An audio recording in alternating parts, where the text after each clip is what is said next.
राम राम जी। प्रणाम गुरप्रीत स्वामी जी। आप जी के नाद बारे दोनों ही सवाल बहुत डूंघाई वाले हैं। मैं आप जी नूं अपनी अनुभवी बुद्धि अनुसार इन्हां दे जवाब देने की कोशिश करांगा।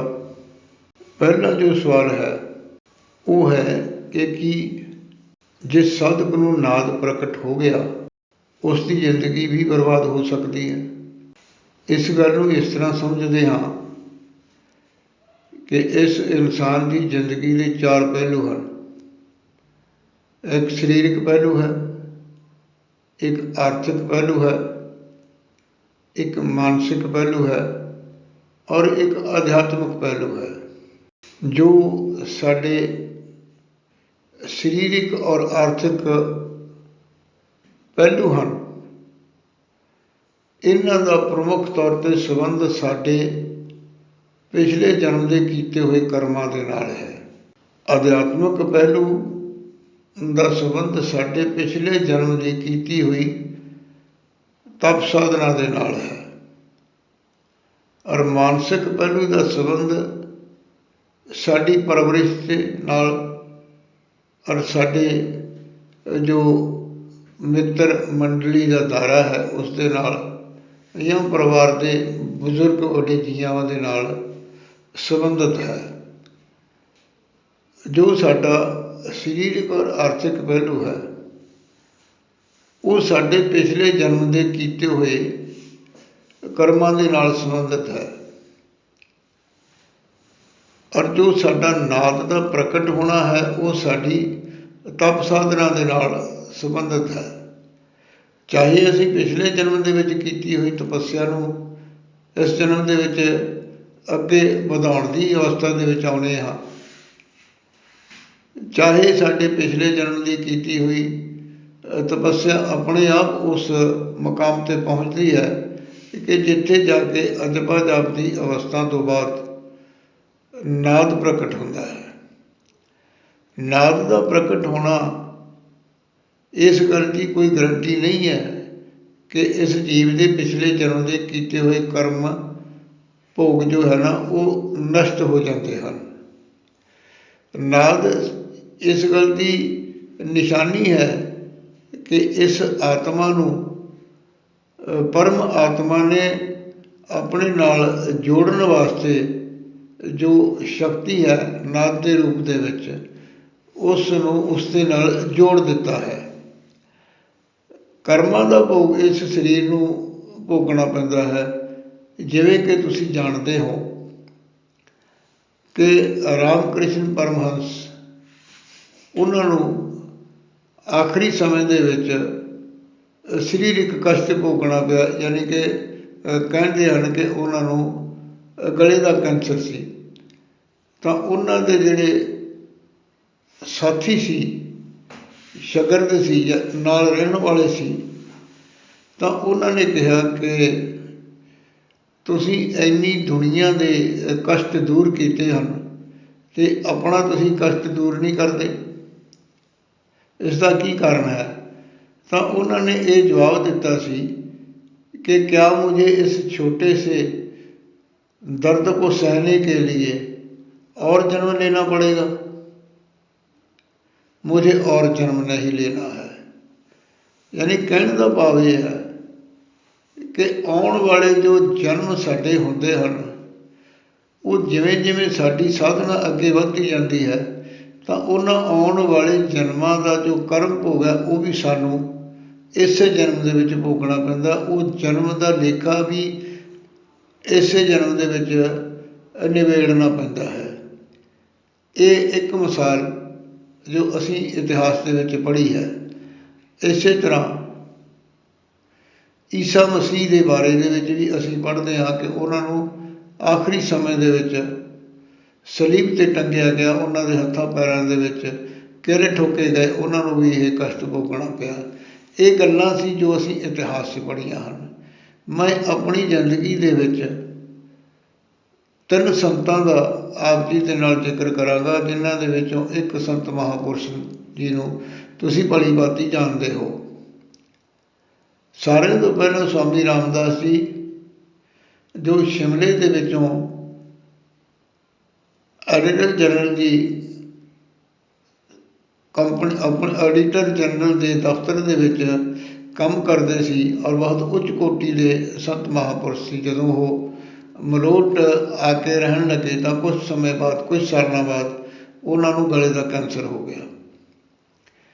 ਲੇਕਿਨ ਆਖਰੀ ਸਮੇਂ ਦੇ ਵਿੱਚ ਜਦੋਂ ਉਹਨਾਂ ਨੇ ਸਰੀਰ ਛੱਡਿਆ ਤਾਂ 5 ਮਿੰਟਾਂ ਦੇ ਵਿੱਚ ਉਹ ਆਪਣੇ ਬੈੱਡ ਤੋਂ ਉਤਰ ਕੇ ਜ਼ਮੀਨ 'ਤੇ ਚੌਂਕੜੀ ਮਾਰ ਕੇ ਬੈਠ ਕੇ ਤਾਂ ਉਹਨਾਂ ਨੇ ਆਪਣੀ ਮਰਜ਼ੀ ਦੇ ਨਾਲ ਆਪਣਾ ਸਰੀਰ ਤਿਆਗ ਦਿੱਤਾ। ਕਸ਼ਟ ਝੱਲਿਆ ਉਹਨਾਂ ਨੇ ਔਰ ਸਰੀਰ ਸ਼ਾਂਤ ਹੋ ਕੇ ਉਹਨਾਂ ਨੇ ਤਿਆਗ ਦਿੱਤਾ।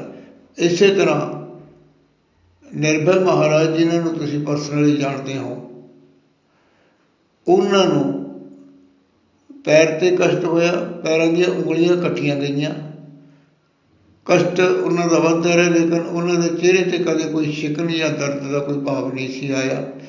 ਆਖਰੀ ਸਮੇਂ ਦੇ ਵਿੱਚ ਜਦੋਂ ਅੰਦਰ ਸਰੀਰ ਦੇ ਵਿੱਚ ਇਸ ਤਰ੍ਹਾਂ ਕਹੋ ਕਿ ਥੋੜ੍ਹਾ ਜਿਹਾ ਇਨਫੈਕਸ਼ਨ ਜ਼ਿਆਦਾ ਵਧੀ ਤਾਂ ਹਮੀਰਪੁਰ ਉਹਨਾਂ ਦਾ ਇਲਾਜ ਜੋ ਹੁੰਦਾ ਸੀ ਤਾਂ ਉਹ ਟੈਸਟ ਕਰਕੇ ਉੱਥੋਂ ਦੇ ਡਾਕਟਰ ਸਾਹਿਬ ਨੇ ਕਿਹਾ ਕਿ ਸਾਡੇ ਕੋਲ ਇਹਨਾਂ ਦਾ ਇਲਾਜ ਨਹੀਂ ਹੈ, ਇਹਨਾਂ ਨੂੰ ਤੁਸੀਂ ਕਿਤੇ ਵੱਡੇ ਹੌਸਪੀਟਲ 'ਚ ਲੈ ਜਾਓ। ਉਹਨਾਂ ਨੂੰ ਜਦੋਂ ਜਲੰਧਰ ਲੈ ਕੇ ਗਏ ਤਾਂ ਡਾਕਟਰ ਸਾਹਿਬ ਨੇ ਜੋ ਉਹਦੀਆਂ ਉਸ ਵੇਲੇ ਦੀਆਂ ਪਹਿਲੇ ਡਾਕਟਰ ਸਾਹਿਬ ਦੀਆਂ ਕੀਤੀਆਂ ਹੋਈਆਂ ਰਿਪੋਰਟਾਂ 'ਤੇ ਨਜ਼ਰ ਮਾਰੀ ਤਾਂ ਮਹਾਰਾਜ ਜੀ ਦੇ ਚਿਹਰੇ 'ਤੇ ਨਜ਼ਰ ਮਾਰੀ ਤਾਂ ਉਹਨਾਂ ਨੇ ਆਪਣੇ ਹੌਸਪੀਟਲ ਦੇ ਸਾਰੇ ਸਟਾਫ ਨੂੰ ਸੱਦ ਲਿਆ ਕਿ ਇਹ ਜੋ ਸੰਤ ਮਹਾਂਪੁਰਸ਼ ਆਏ ਹਨ, ਇਹਨਾਂ ਦੇ ਦਰਸ਼ਨ ਕਰੋ। ਜ਼ਿੰਦਗੀ ਦੇ ਵਿੱਚ ਕਦੇ ਵੀ ਸਾਨੂੰ ਇਹੋ ਜਿਹੇ ਸੰਤ ਮਹਾਂਪੁਰਸ਼ ਦੇ ਦਰਸ਼ਨ ਕਰਨ ਦਾ ਮੌਕਾ ਨਹੀਂ ਮਿਲੇਗਾ ਔਰ ਮੈਂ ਆਪਦੀ ਬਦਕਿਸਮਤੀ ਸਮਝਦਾ ਕਿ ਮੈਂ ਇਹਨਾਂ ਦਾ ਇਲਾਜ ਨਹੀਂ ਕਰ ਸਕੂੰਗਾ। ਸਟਾਫ ਨੇ ਪੁੱਛਿਆ ਵੀ ਐਸੀ ਡਾਕਟਰ ਸਾਹਿਬ ਕੀ ਗੱਲ ਹੈ? ਉਹ ਕਹਿੰਦੇ ਵੀ ਇਹ ਰਿਪੋਰਟਾਂ ਇਹ ਦੱਸਦੀਆਂ ਹਨ ਕਿ ਮੈਡੀਕਲੀ ਇਸ ਸੰਤ ਦੇ ਜੋ ਮੇਨ ਔਰਗਨ ਹਨ ਉਹ 72 ਘੰਟੇ ਹੋ ਗਿਆ ਉਹ ਕੰਮ ਛੱਡ ਚੁੱਕੇ ਹਨ, ਯਾਨੀ ਕਿ ਕਿਡਨੀ ਔਰ ਲੀਵਰ ਜੋ ਹੈ ਉਹ ਬਿਲਕੁਲ ਡੈਡ ਹਨ ਔਰ ਇਹ ਆਪਣੀ ਵਿਲ ਪਾਵਰ ਦੇ ਨਾਲ ਕਾਰ 'ਚੋਂ ਉਤਰ ਕੇ ਇੱਥੋਂ ਤੱਕ ਪਹੁੰਚੇ ਹਨ ਔਰ ਉਹਨਾਂ ਨੇ ਉੱਥੇ ਬਿਨਾਂ ਕਿਸੇ ਇਲਾਜ ਤੋਂ ਬੈੱਡ 'ਤੇ ਲੇਟ ਕੇ ਤਾਂ ਆਪਣਾ ਸਰੀਰ ਤਿਆਗ ਦਿੱਤਾ। ਇਸੇ ਤਰ੍ਹਾਂ ਹੀ ਮੇਰੀ ਜ਼ਿੰਦਗੀ ਦੇ ਵਿੱਚ ਭਗਤ ਹੰਸਰਾਜ ਜੀ ਮਹਾਰਾਜ ਦੇ ਨਾਲ ਮੈਂ ਬਹੁਤ ਸਮਾਂ ਬਿਤਾਇਆ। ਉਹਨਾਂ ਦੀ ਲਾਈਫ ਜ਼ਿੰਦਗੀ ਦੇ ਵਿੱਚ ਵੀ ਆਖਰੀ ਸਮੇਂ ਉਹਨਾਂ ਨੂੰ ਸਰੀਰਕ ਕਸ਼ਟ ਭੋਗਣਾ ਪਿਆ ਔਰ ਆਖਰੀ ਦਿਨ ਉਹਨਾਂ ਨੇ ਵੀ ਬੜੇ ਸਹਿਜ ਆਰਾਮ ਦੇ ਨਾਲ ਸਵੇਰੇ 3 ਸਵਾ 3 ਵਜੇ ਦੇ ਟਾਈਮ ਦੇ ਵਿੱਚ ਜਾ ਕੇ ਆਪਣਾ ਸਰੀਰ ਜੋ ਹੈ ਨਾ ਉਹ ਤਿਆਗ ਦਿੱਤਾ। ਕਹਿਣ ਦਾ ਭਾਵ ਇਹ ਹੈ ਕਿ ਨਾਦ ਦਾ ਪ੍ਰਗਟ ਹੋਣਾ ਇਸ ਗੱਲ ਦੀ ਕੋਈ ਗਰੰਟੀ ਨਹੀਂ ਕਿ ਇਸ ਜੀਵ ਦੇ ਪਾਪਾਂ ਦਾ ਨਸ਼ਟ ਹੋ ਜਾਂਦਾ ਹੈ। ਔਰ ਦੂਸਰਾ ਜੋ ਆਪ ਜੀ ਦਾ ਸਵਾਲ ਹੈ ਕਿ ਖੱਬੇ ਔਰ ਸੱਜੇ ਕੰਨ ਦੇ ਵਿੱਚੋਂ ਨਾਦ ਦਾ ਸੁਣਾਈ ਦੇਣਾ, ਇਹਦੇ ਵਿੱਚ ਕੀ ਸਮਾਨਤਾ ਹੈ? ਕਿ ਇਹ ਦੋਨਾਂ ਦਾ ਸੰਬੰਧ ਅਧਿਆਤਮਕ ਦੇ ਨਾਲ ਹੈ? ਜਿਸ ਵਕਤ ਪਿਛਲੇ ਜਨਮ ਦੇ ਕੀਤੇ ਹੋਏ ਕਰਮਾਂ ਅਨੁਸਾਰ ਇਸ ਜਨਮ ਦੇ ਵਿੱਚ ਸਾਧਨਾ ਤਪੱਸਿਆ ਦੇ ਅੱਗੇ ਵਧਣ ਦਾ ਟਾਈਮ ਆਉਂਦਾ ਹੈ ਤਾਂ ਇਸ ਜੀਵ ਦਾ ਜੋ ਜਾਪ ਹੈ ਉਹ ਅਜਪਾ ਜਾਪ ਤੋਂ ਨਾਦ ਦੀ ਅਵਸਥਾ ਨੂੰ ਪ੍ਰਾਪਤ ਕਰਨ ਦੀ ਸਥਿਤੀ 'ਚ ਪਹੁੰਚਦਾ ਹੈ। ਤਾਂ ਸਾਰਿਆਂ ਨਾਲੋਂ ਪਹਿਲਾਂ ਖੱਬੇ ਕੰਨ ਦੇ ਵਿੱਚੋਂ ਇੱਕ ਤੇਜ਼ ਸੀਟੀ ਦੀ ਆਵਾਜ਼ ਐਂਟਰ ਕਰਦੀ ਹੈ, ਦਾਖਲ ਹੁੰਦੀ ਹੈ ਔਰ ਉਹ ਸੱਜੇ ਕੰਨ ਦੇ ਵਿੱਚ ਦੀ ਨਿਕਲ ਕੇ ਬਾਹਰ ਚਲੀ ਜਾਂਦੀ ਹੈ। ਇਹ ਆਲਮੋਸਟ ਹਰ ਇੱਕ ਸਾਧਕ ਦੇ ਨਾਲ ਇਸੇ ਤਰ੍ਹਾਂ ਹੁੰਦਾ, ਕਿਉਂਕਿ ਮੈਨੂੰ ਜਿੰਨੇ ਵੀ ਮਿਲੇ ਉਹਨਾਂ ਨੇ ਇਹੀ ਗੱਲ ਕਹੀ ਕਿ ਬਾਬਾ ਜੀ ਸਾਡੇ ਇੱਕ ਤੇਜ਼ ਆਵਾਜ਼ ਆਈ ਸੀ ਅਤੇ ਇੱਧਰ ਨਿਕਲ ਗਈ। ਔਰ ਉਸ ਤੋਂ ਬਾਅਦ ਖੱਬੇ ਕੰਨ ਦੇ ਵਿੱਚ ਜੋ ਹੈ ਉਹ ਸਾਹ ਦੀ ਆਵਾਜ਼ ਜੋ ਹੈ ਨਾ ਉਹ ਸੁਣਾਈ ਦਿੰਦੀ ਹੈ, ਲੇਕਿਨ ਉਹ ਜੋ ਹੈ ਨਾ ਇੱਕ ਰਫ ਜਿਹੀ ਆਵਾਜ਼ ਹੁੰਦੀ ਹੈ, ਉਹਦੇ ਵਿੱਚ ਇੰਨਾ ਜ਼ਿਆਦਾ ਰਸ ਨਹੀਂ ਹੁੰਦਾ। ਲੇਕਿਨ ਉਸ ਤੋਂ ਬਾਅਦ ਸੱਜੇ ਕੰਨ ਦੇ ਵਿੱਚ ਮਹੀਨ ਜੋ ਹੈ ਉਹ ਸੀਟੀ ਦੀ ਆਵਾਜ਼ ਪੈਦਾ ਹੁੰਦੀ ਹੈ ਔਰ ਉਹ ਸੁਰੀਲੀ ਹੁੰਦੀ ਹੈ, ਰਸ ਭਰੀ ਹੁੰਦੀ ਆ, ਉਸ ਨੂੰ ਸੁਣਨ ਦੇ ਵਿੱਚ ਜੋ ਹੈ ਉਹ ਆਨੰਦ ਆਉਂਦਾ ਹੈ। ਇਸ ਕਰਕੇ ਇਹ ਖੱਬੇ ਅਤੇ ਸੱਜੇ ਕੰਨ ਦੀ ਜੋ ਨਾਦ ਦੀ ਸ਼ੁਰੂਆਤ ਹੈ ਉਹਦਾ ਸੰਬੰਧ ਅਧਿਆਤਮਕ ਦੇ ਨਾਲ ਹੈ। ਲੇਕਿਨ ਅੱਗੇ ਵੱਧ ਕੇ ਜਦੋਂ ਉਹ ਸਾਧਕ ਸਿੱਧ ਪੁਰਸ਼ ਬਣ ਜਾਂਦਾ ਹੈ ਤਾਂ ਉਸ ਵਕਤ ਉਸ ਨੂੰ ਰੂਟੀਨ ਦੇ ਵਿੱਚ ਜਾਂ ਧਿਆਨ ਅਵਸਥਾ ਦੇ ਵਿੱਚ ਅਗਰ ਖੱਬੇ ਕੰਨ 'ਚੋਂ ਨਾਦ ਦੀ ਆਵਾਜ਼ ਇੱਕਦਮ ਵੱਧ ਕੇ ਆਉਂਦੀ ਹੈ ਕੁਝ ਸਕਿੰਟ ਵਾਸਤੇ, ਤਾਂ ਉਹਦਾ ਮਤਲਬ ਇਹ ਹੁੰਦਾ ਹੈ ਕਿ ਭਾਈ ਤੇਰੇ ਕਿਸੇ ਮਿਲਣ ਵਾਲੇ ਨੂੰ, ਨਜ਼ਦੀਕੀ ਨੂੰ ਜਾਂ ਸੰਬੰਧੀ ਨੂੰ ਜਾਂ ਤੇਰੇ ਆਪਣੇ ਆਪ ਨੂੰ ਕੋਈ ਦੁੱਖ ਤਕਲੀਫ ਜਾਂ ਕਸ਼ਟ ਹੋਣ ਵਾਲਾ ਹੈ। ਤਾਂ ਉਸ ਵਕਤ ਕੀ ਹੁੰਦਾ ਹੈ ਕਿ ਅਰਦਾਸ ਕਰਨੀ ਹੁੰਦੀ ਹੈ ਕਿ ਹੇ ਪਰਮਾਤਮਾ, ਇਹ ਜੋ ਕਸ਼ਟ ਕਿਸੇ ਨੂੰ ਵੀ ਆਉਣ ਵਾਲਾ ਹੈ ਇਸ ਨੂੰ ਸੂਖਸ਼ਮ ਕਰਕੇ ਤਾਂ ਨਿਵਰਤ ਕਰ ਦਿਓ, ਲੇਕਿਨ ਹਲਕੀ ਜਿਹੀ ਨਿਸ਼ਾਨੀ ਦੇ ਦਿਓ। ਔਰ ਇਸੇ ਤਰ੍ਹਾਂ ਹੀ ਹੁੰਦਾ ਕਿ ਜੇ ਕਿਸੇ ਦੀ ਲੱਤ 'ਤੇ ਬਹੁਤ ਜ਼ਿਆਦਾ ਸੱਟ ਵੱਜਣੀ ਹੈ ਤਾਂ ਉਹਦੇ ਹਲਕੀ ਜਿਹੀ ਝਰੀਟ ਵੱਜ ਕੇ ਨਿਸ਼ਾਨੀ ਦੇ ਨਾਲ ਉਹ ਜੋ ਕਸ਼ਟ ਹੈ ਉਹ ਕੱਟਿਆ ਜਾਂਦਾ ਹੈ।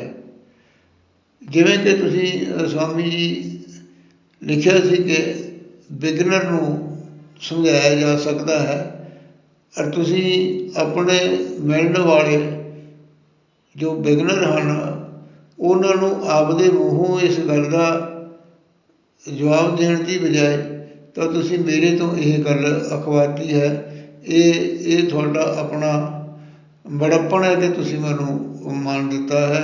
ਉਮੀਦ ਹੈ ਕਿ ਮੈਂ ਆਪ ਜੀ ਦੀ ਕਸੌਟੀ 'ਤੇ ਪੂਰਾ ਉਤਰਿਆ ਹੋਊਂਗਾ। ਸੋ ਆਪ ਜੀ ਦਾ ਬਹੁਤ ਬਹੁਤ ਧੰਨਵਾਦ ਹੈ। ਦਾਤਾ ਭਲਾ ਕਰੇ। ਰਾਮ ਰਾਮ ਰਾਮ।